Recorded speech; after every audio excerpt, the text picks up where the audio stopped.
Hello and welcome back to the Section 101 podcast review of Money in the Bank 2024. A great show with a couple odd booking decisions. Before we get started, remember we have a new website, section101.org. Be sure to be following us on Instagram and YouTube. We've added some new members to our team. We are continuing to churn out that content. I'm joined today by Alex Muha. We'll be going over Money in the Bank Hello. again. It's going to be good show today. Coming up soon, we will do a mid-year review of the WWE, handing out some awards. I'm working on finding a guest for that episode. Money in the Bank was quite the show with some interesting decisions. Canadian crowds are always great, and I think the international pay-per-views have helped in terms of getting that over. Just your initial thoughts on the show. I didn't think it was really that great of a show. Like there wasn't one match. It's like, wow, they were all just kind of very forgettable matches. Like the best match was easily the Women's Money in the Bank, but it was just a very disappointing show. Yeah, and I think if you want, my big gripe was the Bloodline main events. So you have to do something there, like bring back Jimmy, bring back Roman, do something to say, okay, this is a main event segment. It kind of was just an okay match, and then you set the expectations high by having the Bloodline main event. Maybe we're going to get a return of some sort, and it just never happened. There was a lot of stuff on this show that was teased and just never happened. Men's Money in the Bank ladder match is a great example of that. And we'll kick things off with the Men's Money in the Bank ladder match. Jey Uso, Drew McIntyre, Chad Gable, Andrade, LA Knight, and Carmelo Hayes. A great lineup with some great spots. My spot of the match was that reverse springboard Spanish fly from Andrade to Carmelo Hayes. It looked nasty. Great execution. Andrade, once again, looks like a star in the ring, but struggles cutting promos, and you can't build a connection with the audience if you struggle cutting promos. Jey Uso is still supremely over. He should be in title contention at SummerSlam. Chad Gable was the MVP of this match. He is such an in-ring workhorse. He does all the right things, takes all the right steps, and Carmelo Hayes looked good. I mean, this was a very, very good ladder match. Some great spots. We had LA Knight getting back suplexed over the ropes through a ladder that did not break, which, if that's going to be the big spot of your match, not good because the ladder didn't break. The finish, I felt, was a little bit anticlimactic, where you have Jay climbing the ladder and Drew just kind of hits him with another ladder and climbs to the briefcase. I didn't like the finish, but the match had good action. Everybody got their time to shine. I gave it 4 3/4 stars. It was a perfectly fine ladder match. Your thoughts, Alex? I thought it was a good match. I mean, I didn't think it was a very forgettable one in my opinion, like for like past couple years. Some moves, especially by Andrade, like his Spanish fly, was really cool to see. I think End was kind of basic, kind of seen that a lot. It's like nothing special there. I thought LA Knight was gonna win, but I'm fine with McIntyre winning. I mean, I think I'd rather have him or maybe even Uso win, but I thought it was a good match. I gave it like 4 out of 5 stars. Yeah, I know it was fine. I think if you want to have Drew win Money in the Bank, we'll get to this later. Do it in a different way. I had Drew winning, and I think he was the right decision if he would have carried it out across the night in a different manner. Um, Big thing. I was hoping we would get a lot more interference. This had the potential to be absolute bollocks from beginning to end. You had the Yeah. chance to have AJ Lee return and cost Drew McIntyre. Logan Paul cost LA Knight. You could have had the Wyatt 6 attack Chad Gable, and none of that happened. You had a chance to overbook the hell out of this, and you didn't. And that, to me, is a missed opportunity. But you still can't take anything away from the in-ring, which was very good. Yeah, no, definitely. These could have had something. There were so many other just storylines or just people they could have intruded. I think especially Logan Paul was the one that they was an easy thing they could have done, but really big missed opportunity there. Yeah, I mean, even with LA Knight and Carmelo Hayes in the match, they've had a lot of beef on SmackDown recently. Could they have canceled each other out in a better manner? Play off more stories in the match rather than going for a focus on in ring, which I think was a massive mistake that they didn't do that. Next up, Intercontinental Championship, Sami Zayn, Braun Breaker. Oh boy. Sami retains. Oh boy. This match had potential to be awesome, and I do think Braun Breaker will win the title at SummerSlam. And I hope he squashes Sami Zayn Brock Lesnar style. You had a chance to do it in Canada. In Sammy's, country, because they really do count Canada as one state for some reason. You had a chance to get this man nuclear heat. You had a chance to have him walk out and spear the boots out of Sami Zayn. And they had a good match. It was fine. Didn't evolve into anything crazy. I don't think Braun looked as strong as you could have made him out to be. Only one haluva kick taking him out was questionable. But at the same time, it was good action. They gave him 13 minutes. It was fine. I don't think it got anywhere past fine. I gave it 3.5 stars. It wasn't anything special to me, but if Braun's winning the title at SummerSlam, it should be a 2-minute squash.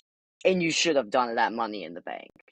It's the booking decisions tonight or last night were consistently bad. And this is not to say that Triple H is not good or anything. This is just you've set the bar so high. Yeah, I You're think consistently lowering it the more you do stuff like this.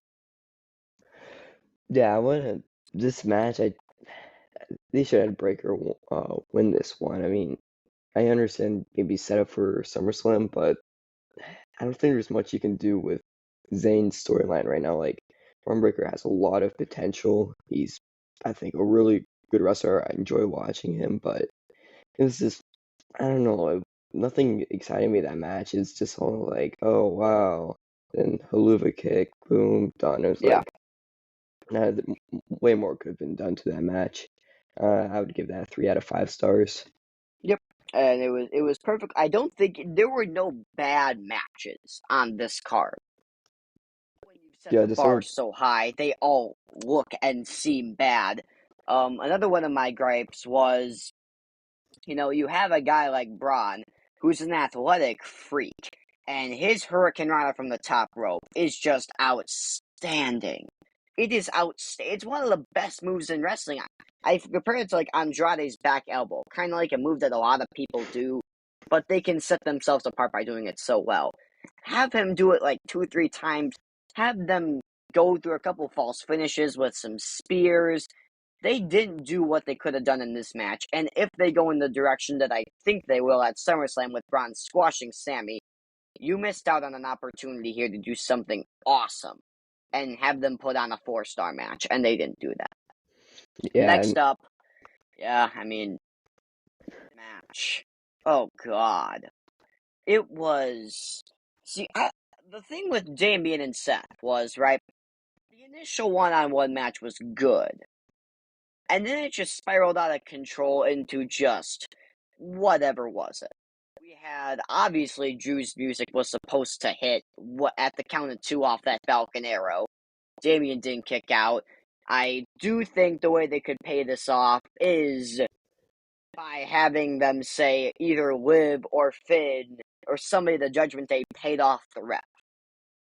There's a way to rectify this. You cannot just go on Raw and say, oh, Damien kicked out, because he didn't. He didn't flinch. There's no way you could have done that. So you have to have a way to say, okay, this happened because of this. Especially in the Triple H era, where everything has a reason. Just say Liv paid off the ref, and everyone's going to be happy. Because it furthers the fact that Damien needs help to win. We saw that with the Punk interference. And it furthers the Liv Judgment Day storyline. Now, the in-ring of Seth and Damien was good. It wasn't anything outstanding. Like, it was very mid. And then we just spiral out of control with... And I'm not saying that, a failed Money in the Bank cash-in is a bad thing. You could have done the exact same thing that you did with Drew and Punk by making this match a triple threat and just have Punk cost Drew in a triple threat match. It makes logical sense. And give like Jay or Chad or Mello the briefcase. Instead, we just wasted this year. What'd you think of this whole debacle? Uh, it was just not good. I was the whole entire time was just not a fan with it. I thought, like, I don't know, you kind of summed up pretty well here, but just honestly, did not like it one bit. I was really just, what are they doing? Like, what? Um, I think this rating, I would probably give this like a 2 out of 5. I don't know. It was Yeah, not a fan. yeah. I gave it 2 3/4 just because you can't ignore the fact that Seth Rollins looked amazing and that the surgery obviously helped him in ring, which was good. It just comes down to the fact that you're using the Money in the Bank briefcase to further a storyline like it should. CM Punk and Drew McIntyre do not need the Money in the Bank briefcase to make the story anything more than it is already. It is already the best story in all of wrestling. I don't get the point of bringing Seth back just to lose. Now, at the end of the match, he did get up in Punk's face like, what did you do? Because now I can't challenge for the belt anymore. But if you're bringing him back to lose, I want to see Punk and Drew at SummerSlam. But this is giving me triple threat vibes between Seth, Punk, and Drew, which I don't like. I don't like Because triple that can be threats your either. Mania match. That can be your Mania match. This entire rivalry has been about Drew McIntyre and CM Punk. And they should have the match at SummerSlam. Seth he rightfully should be inserted into this storyline at some point. It was originally supposed to be Seth and Punk at Mania. And that's a great storyline that they can pay off at some point.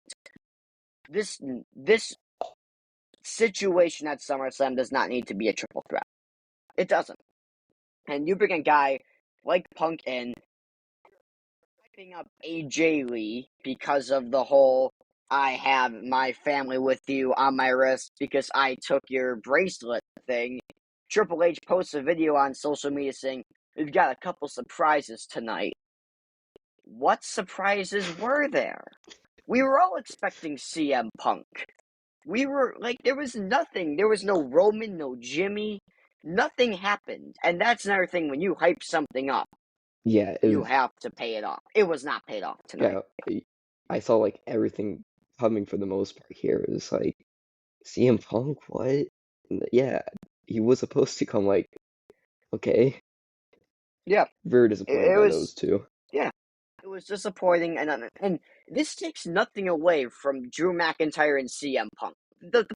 It doesn't take anything away. This is still the best story, and it furthered the story. It did. We're not complaining here about the story because the story is awesome and it's been awesome. Yeah, We are complaining about the fact that you wasted the Money in the Bank briefcase. And it's not to say a failed cash in is bad. This was a bad way to do a failed cash in.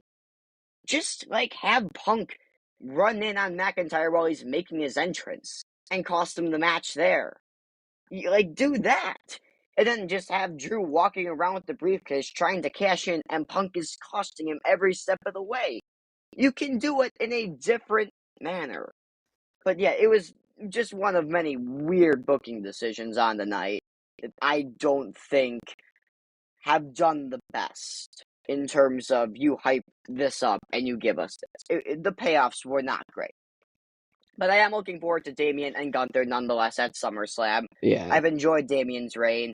The Clash match was awesome.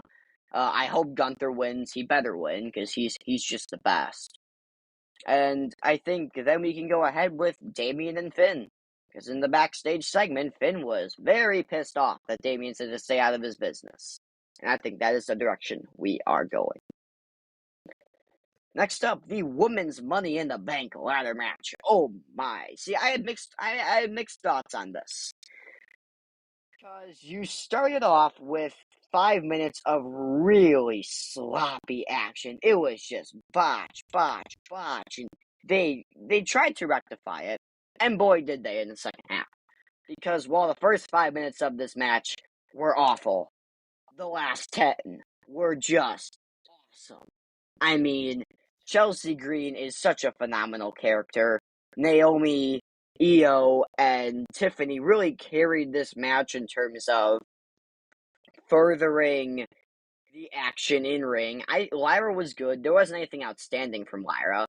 They did their best with Zoe Stark. It still should have been Dakota Kai. But she did take that nasty pile driver off the ladder onto another. That was disgusting. Like, absolutely disgusting. The Tiffany Chelsea, that could be a phenomenal tag team in the future. I mean, there are so many people that Chelsea Green could tag with. You got Sonya Deville, Carmella, Tiffany Stratton, that could make good women's tag teams that they desperately need. It was just very sound action in the second half, which was enough for me to give it 4 stars. Alex, your thoughts? Um, I was pretty impressed with this match. I understand the first 5 minutes wasn't exciting to anybody. It was just bland. But the main part of the match, the last 10 minutes, that was really awesome. Like I honestly thought this match was better than the men's Money in the Bank, and just Yes, because yeah. everybody just worked together really well, really great boost here, and I was a big fan of this. I think this women's wrestling just all the storylines they can do with this is really high right now. They've Yeah. really done well with this. I would give this a Yeah. 4.2 out of 5. Yeah. I'm really, really loving the SmackDown women's scene right now. You got the whole Naomi Bailey thing, which obviously Naomi's going to turn on Bailey at some point. You have Tiffany and Nia, who I think Nia's going to beat Bailey at SummerSlam. And then you have Tiffany walking around as Nia Jax's friend with that Money in the Bank briefcase, which could be really interesting. Everything is just on point here. I really enjoyed it. It was the right winner, too. Tiffany Stratton is awesome in her own right. They're going to sell the hell out of those pink briefcases. It's got mileage to it. Tiffy in the Bank is a real thing, and this match stole the show. And if you think back, last year's Women's Money in the Bank was way better than the men's. This year's Women's Rumble was years better than the men's. This year's Women's Elimination Chamber was better than the men's. And this year's Women's Money in the Bank ladder match was better than the men's. They are consistently outshining the men, which I think is awesome. So all the people that say women's wrestling is not great, No. 4-0 against the men in the last year. This is total proof that women's wrestling is in such a good state in WWE right now, and not in AEW. Not in AEW. They are doing odd stuff with the women's division over there. Although I am liking the Mercedes Britt stuff and the Tony Mariah stuff, they need to give their stars more of a shine, and that is what the WWE is doing with this match and with these characters. The main event, Bloodline versus Cody and RKO. It's interesting. The Bloodline needed to win this. No ifs, ands, or buts about it. They took out Paul Heyman and won a hell of an angle on SmackDown. They needed to win this, and they needed to look dangerous. And that's exactly what they did. The match was sloppy. It's typical Bloodline fashion of the first half of the match is boring as hell. Second half of the match is really good. Except for the fact that the second half of the match was very disjointed. Um, we saw what they did at Backlash with that tag, with it being a street fight. Just do it again here. We saw what you wanted to do with the second half of the match being wild. Just commit to it and make the whole match an ODQ. Let them run wild for 20 minutes. Let them do it. Because this match needed it. I mean, you have Randy hitting more RKOs than he needs to hit. Kevin Owens is outstanding. The promo he cut on SmackDown was just awesome. And Cody is very good in ring. But the standout of this match was Jacob Fatu. This dude has more aura than Solo Sikoa, and he's been around for 3 weeks. He is phenomenal in ring. The facials, everything about this man is awesome, except for the finisher. The DDT needs to go. Give him like a moonsault or something. I'm seeing clips of him online doing like a springboard moonsault. It's really sick. But this Jacob Fatu stole the show in this match, and it's with 5 of the best in-ring competitors in the whole company. I gave it 3.5 stars. First half was real boring with Kevin Owens just being a glorified punching bag. And the second half with the ref bump just felt we're gonna go spot, spot, spot with no story. Yeah, the I saw the result. I mean, I didn't need a Bloodline to win this, but I think every single person in this match is a really good wrestler, really like high up. Rhodes, Orton, Owens, Fatu. So just the thing is, they just I don't know. They didn't do much with it. Like what you were saying, it's just very sloppy, very kind of I would say unoriginal. I Yeah, wish they could have done more with this main event. I think yeah, it will be pretty good, whatever they go on to do with the storyline. But uh, I thought it was an okay match for a main event. I give it 3.7 out of 5. yeah. And that's not. I'm not saying by that the in ring is sloppy. It was the plotting out of it and just we're gonna do this spot, then this spot, then this spot. Oh, by the way, Tongaloa missing a low blow is just hilarious. This man had 3 spots in the match. He took the suicide dive really Yeah, well, and then he missed a low blow. Oh, this guy. I mean, if he would have been in the match instead of Jacob Fatukas, it couldn't have gotten him over the border. This would have been infinitely worse. But him missing a low blow was hilarious. his suicide dive did not look too good. No, I mean he just banged his head on that announce table, didn't he? Oh Yeah, boy! it's kind of hard to But fake. yeah, no, it's hard to fake when you do something like that. He took it like a champ, but then he missed a low blow. Yeah, But yeah, at the end of the day, I mean, you had solo pin Cody, which I think is exactly what you need. If this is going to be a SummerSlam main event, Roman's going to return at SummerSlam. I'm that's going what to I'm make a thinking. video on that in a couple weeks saying how he should return. Spoiler, the Bloodline should absolutely destroy this man.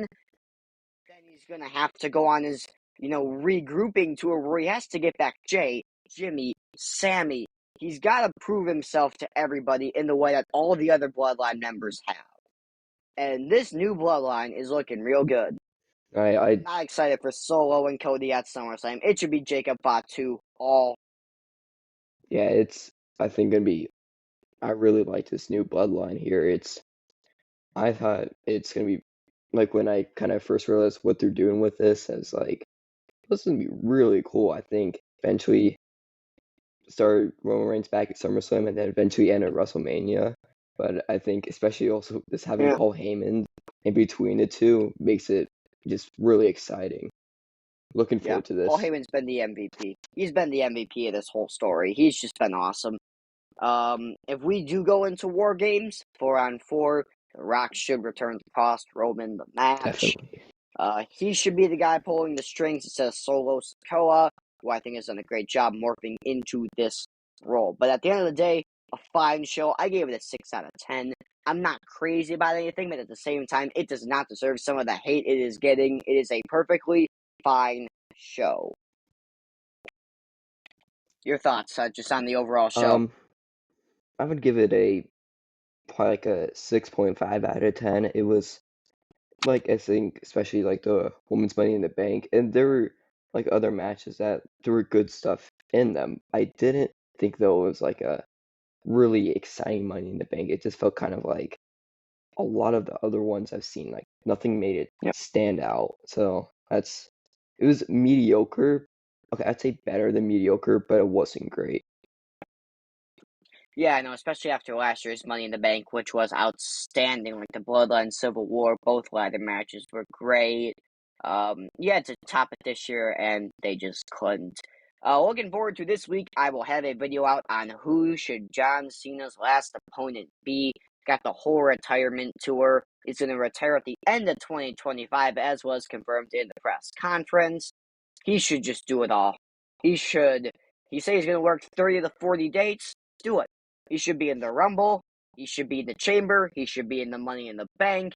He should be in King of the Ring. He should be trying to get that 17th world title and ultimately, I think he should. Yeah, But that's a topic for a later date. Thank you very much, Alex. It's been yeah. great having you Thank you on for having me once on. again. No problem. And later this month, we will have out our mid-year awards, working on a combination of podcasters for that. Until then, see you next time. Thank you for listening to Section 101. 101.